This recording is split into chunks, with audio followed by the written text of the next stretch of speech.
Sim! Bom dia, boa tarde, boa noite, senhoras e senhores, meninos, meninas, garotos e garotas. Estamos começando mais uma clássica segunda-feira de mechas aqui no canal do YouTube do programa Albo Switch para você, querido telespectador. Beleza? Então sejam todos bem-vindos, sejam todos bem-vindas e vamos aos trabalhos, com certeza. Hoje, nessa clássica segunda-feira de mechas, estamos falando sobre o programa que foi ao ar no dia 2 de março de 2015, esse programa ao vivaço que rolou, e que a gente falou sobre um anime muito maneiro que é o Sonsei no Aquarium, que ele é como se fosse o prólogo do Aquarium Evolve. O Aquarium Evolve fez muito sucesso, muita gente conhece, mas pouca gente conhece o Genesis of Aquarium, ou Sonsei no Aquarium, que é um anime muito bacana, muito batuta, e que fala o início, fala ali a origem desse anime muito legal, beleza? E tradicionalmente eu faço aquele resumo aqui do anime para vocês terem uma ideia aonde a gente está se metendo, ok? Então vamos lá. Bom, basicamente o anime começa com uma história que ela tá ligada a bastante referências relacionadas à religião e a divindades, certo? Então a gente começa com a história do Genesis of Aquarium, há 12 mil anos atrás, em relação à época atual do anime, onde 12 mil anos atrás surgiu na Terra seres chamados Anjos das Sombras, certo? E eles surgiram na Terra e eles decidiram, viram que a Terra ela deveria ser cuidada e quem deveria viver na Terra eram eles e não os seres humanos. E eles decidiram atacar os seres humanos para erradicar os seres humanos do planeta Terra. E nisso eles começam essa varredura de seres humanos, e um desses Anjos das Sombras acaba se apaixonando por uma humana, certo? E ele acaba mudando de lado e decidindo defender os seres humanos. E nessa batalha, esse rebelde, ele consegue vencer essa batalha de 12 mil anos atrás, e os Anjos das Sombras acabam indo adormecer em um lugar chamado Atlantia, e eles ficam lá inertes e dormentes durante muitos e muitos anos. O que acontece é que eles ficaram lá, a humanidade evoluiu, chegou até a nossa época quase atual, e há 11 anos atrás, em relação à data atual do anime, aconteceu uma catástrofe aqui no planeta Terra, e essa catástrofe fez com que esses Anjos das Sombras que estavam adormecidos, eles acordassem novamente. Então o planeta Terra ele passou por uma certa destruição em grande massa por causa dessas catástrofes. E quando esses anjos acordaram e viram o que a humanidade fez com o planeta Terra nesse tempo, eles decidiram atacar novamente a humanidade e tentar erradicar o planeta Terra, sendo que o rebelde já não existia mais, certo?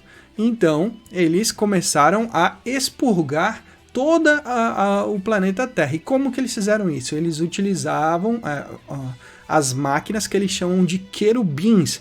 Os querubins são como se fossem os mechas que os Anjos das Sombras utilizam para poder fazer a colheita dos seres humanos. Então, literalmente, eles não matam os seres humanos, eles colhem os seres humanos e utilizam a energia vital para poder renovar o planeta Terra com base em algo que eles chamam de árvore da vida, certo?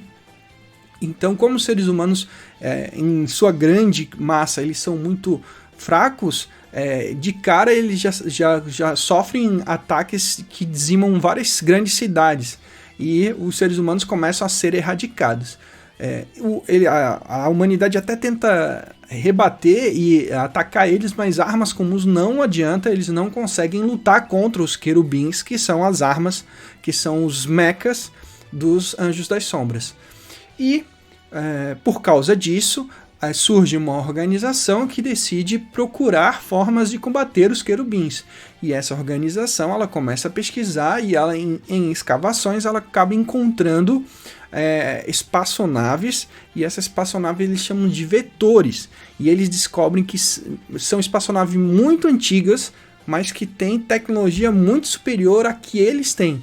E por isso eles decidem pesquisar e desenvolver essa tecnologia para poder combater os querubins, certo?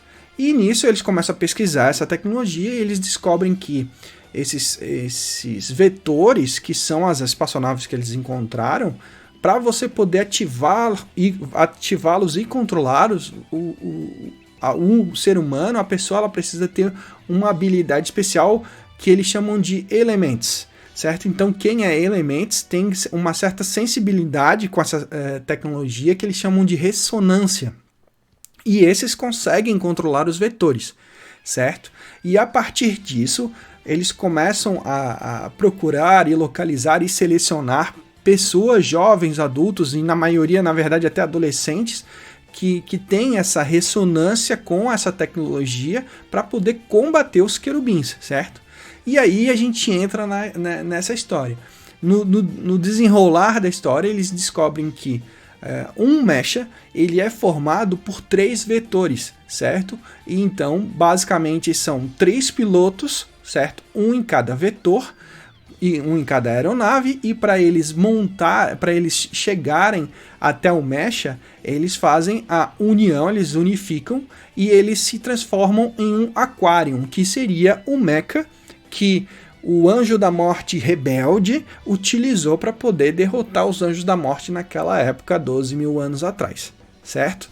Então, nesses 11 anos, desde a aparição deles, a humanidade começa a pesquisar formas de combater eles e só sofre derrotas até que eles encontram os vetores e conseguem desenvolver os Elements para poder pilotar os vetores e unificar eles, transformando no Aquarium. E quando eles conseguem transformar no Aquarium, é onde a gente está começando a nossa história hoje no anime, né? Então, eles começam a lutar contra os querubins, que são os mechas dos Anjos da Morte, certo? Então, em suma, a história é um pouquinho, em alguns momentos, eu sei, muita calma nessa hora, às vezes ela pode parecer um pouco complexa, mas ela não é. Ela tem muitas referências de religiosidade, divindade, fala muito anjo, querubim. Por esse lado até é legal, é interessante, certo? Eles não abusam disso. Em alguns momentos eu até percebo algumas referências de Evangelion nessa história, certo? Que eu acho legal, acho interessante. E em suma, assim, ele tem uma cara muito legal e que tem algumas cenas que até dão uma assustada, como por exemplo essa parte da colheita, onde os querubins passam e quando eles chegam, quando os querubins atacam, eles não atacam com armas superpoderosas, eles têm um certo tipo de telecinese que controlam as pessoas e fazem as pessoas começar a se mexer sem querer, né? Vá até tal lugar e você será acolhida. E isso é um pouco macabro até certo ponto, certo? E isso causa nas pessoas que estão lutando e buscando formas de lutar contra os querubins uma revolta muito grande, porque não tem como revidar. Então faz com que as pessoas que estão ali tentando lutar e que estão vendo seus entes queridos, as pessoas que eles gostam, sendo absorvidas, aquilo ali causa um impacto emocional muito grande neles e eles querem lutar contra esses caras. Então esse sentimento eu achei bem legal, bem bacana, bem batuta, beleza? Então falar um pouquinho de personagens, assim, esse é o enredo no todo, tá? Falar um pouquinho de personagens, a gente tem dois personagens que eu acho interessante comentar, que é o Apollo e a Sylvia. O Apollo, ele é o personagem principal dessa história, certo? E ele controla o vetor que faz parte do mecha principal, certo? Ele tem uma personalidade meio bruta, meio bestial assim, né? Por quê? Porque ele foi criado nas ruas, ele é um adolescente que foi criado nas ruas, sem família, sem nada, então ele é bem agressivo e ele é bem revoltado, então ele não é um cara bonzinho, né? Então isso é algo diferente que o anime trouxe também. Ele não é um santo, mas ele é muito revoltado com um monte de coisa e faz com que ele tenha uma força especial para poder lutar. E a Sylvia, que basicamente ela tem relação com o antepassado. A Sylvia tem relação com o antepassado, que foi a mulher humana que fez o rebelde dos Anjos das Sombras rebelar e se apaixonar. E o Apolo, ele é meio que como se fosse o antepassado do Apolônios. O Apolônios é o nome do Anjo das Sombras que virou um rebelde, certo? Então, os dois, eles meio que têm uma certa ligação pelo fato dos dois serem os antepassados desses personagens tão importantes na história da origem deles, de todos os Anjos das Sombras e de toda a história do anime, né? Então eles têm essa ligação de ser o antepassado dos personagens que se apaixonaram, certo? Então a cara dele é muito legal, é muito interessante, com certeza eu acho que vocês vão gostar. Falando um pouquinho sobre a questão da nossa análise técnica que a gente sempre faz no nosso programa, em relação ao contato com raças alienígenas. Se você entender que essas divindades eles são alienígenas, eu diria que sim. Eu diria que tem contato com raças alienígenas sim, porque eles são raças super poderosas e que não são da Terra, são seres não identificados, né? Então eu consideraria que sim, por causa desses anjos. O enredo pós-apocalíptico eu também considero que sim, porque houve essa catástrofe no passado que fez com que eles acordassem há 11 anos atrás. O mecanismo de controle dos mechas é mecânico, biológico ou híbrido. Nesse caso, eu entendo que ele é de híbrido para biológico, porque ele precisa, que na minha visão ele é biológico, porque ele precisa que você tenha uma habilidade especial para poder utilizar o vetor. Você não pode criar em linha de produção e um ficar trocando com o outro tranquilo. A pessoa tem que ter uma habilidade especial, então existe uma ligação biológica com o controle do mecha, certo? Não existe linha de produção e um ficar utilizando do outro. Então, por isso eu entendo que ele é mais para biológico. Mas em relação a controle de mecanismo de movimento, ele tem alguns tipos de joysticks ali que aparecem bem rapidamente, mas é um movimento bem simples, ele não detalha muito. Mas eu diria que ele está mais para biológico do que para mecânico, tá? Porque existe essa ressonância, que é como se fosse uma similaridade da energia da pessoa com o vetor, certo? Tem as openings e a endings que são muito maneiras, muito legais, eu tenho certeza que vocês vão gostar. A opening, ela tem o próprio nome do anime, que é o Sousei no Aquarium, e a ending, a Omna Magni, que também é uma música muito legal e que vocês vão curtir. Lembrando que no nosso programa completo, a gente sempre toca no começo do programa as openings e as endings do anime. Então, se você quiser ouvir as músicas, vou deixar aqui embaixo o link para o programa em sua versão full, onde a gente faz uma análise completa desse anime. Aqui a gente faz, no vídeo, a gente faz um resumão para vocês terem uma ideia do que a gente está falando, mas se você quer saber mais sobre isso, clica aqui na descrição do vídeo e faz o download do arquivo MP3 do programa completo que foi ao ar lá em 2015, beleza? Então, fique à vontade, não se esqueça de deixar nos comentários aqui se você já assistiu Sousei no Aquário, se você não assistiu, se gostou, se não gostou. Se gostou do programa Mobile Suit, que foi ao ar lá em 2015, se você tem algum comentário sobre esse anime ou sobre o programa, críticas, sugestões, elogios, fica à vontade, certo? Não se esqueça de curtir, compartilhar, comentar e, por favor, se inscreva no canal, dê aquela força e ative as notificações para a gente poder continuar aqui no projeto do programa Mobile Suit, beleza? Então, para a gente encerrar, como a gente está aqui no vídeo do YouTube, o que eu tenho feito aqui é trazer algumas imagens maneiras sobre o anime para vocês curtirem um pouco, tá? Então, para diferenciar um pouco aqui do vídeo para o programa, eu mostro aqui algumas imagens e assim vocês podem ver se vocês realmente querem assistir o anime, se vão curtir ou não. Então, vamos dar uma sacada agora em algumas imagens que eu achei desse anime. Vamos lá. Então aqui a gente começa com uma imagem muito maneira, que é uma imagem de divulgação do anime, onde a gente tem todos os personagens e a gente tem lá no fundo o mecha principal.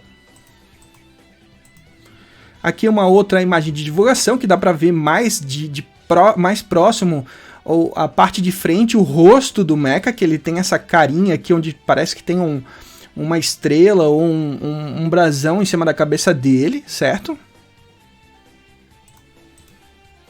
E aqui são todos eles em proporção, aqui onde a gente pode ver tanto o vetor quanto o mecha atrás, que cada um desses 3 vetores formam o mecha que está lá atrás, certo? E aqui a gente pode ver os 3 mechas que são formados através da união dos 3 vetores, é uma combinação de 3 que pode formar mechas diferentes, né? Então a gente tem o primeiro, que é a Luna, que é essa aqui do lado esquerdo, verde, né? Depois a gente tem o Mars, que é o azulzinho, que fica lá do lado direito no canto. E por último a gente tem o Sol, que é esse que fica aqui no meio, certo? Que é o que o personagem principal pilota. Depois a gente tem aqui a carinha dos personagens, certo? Para você dar uma olhada, temos aqui a Sylvia, que tem 14 anos, certo? Essa menininha loira aqui, que tem uma personalidade bem forte, bem interessante. Temos aqui o Pierre, que ele tem essa cara de esportista, né? Ele tem um jeito meio de jogador de futebol, ele usa roupas e faz gestos como se fosse um jogador de futebol. Isso meio que dá algumas referências, até tem algumas músicas no anime que puxam um pouco para isso, mas sem citar qualquer tipo de país, só vincular o futebol. E ele tem 17 anos, né? É o Pierre. E por fim, temos o nosso personagem principal, que é esse aqui, que é o Apollo, que ele tem 13 anos, então ele nasceu 2 anos antes da catástrofe, mas ele tem essa cara de guri de rua, assim, sabe? Que foi criado se virando aí nas ruas e que realmente é uma pessoa bem revoltada com o mundo, mas que é bem corajoso também. Então vai causar muito aí nessa organização e na história do anime, beleza? Então, vamos ficando por aqui. Muito obrigado pela sua audiência, paciência e inteligência. Não se esqueça de se inscrever, curtir, compartilhar e até o próximo vídeo. Tchau!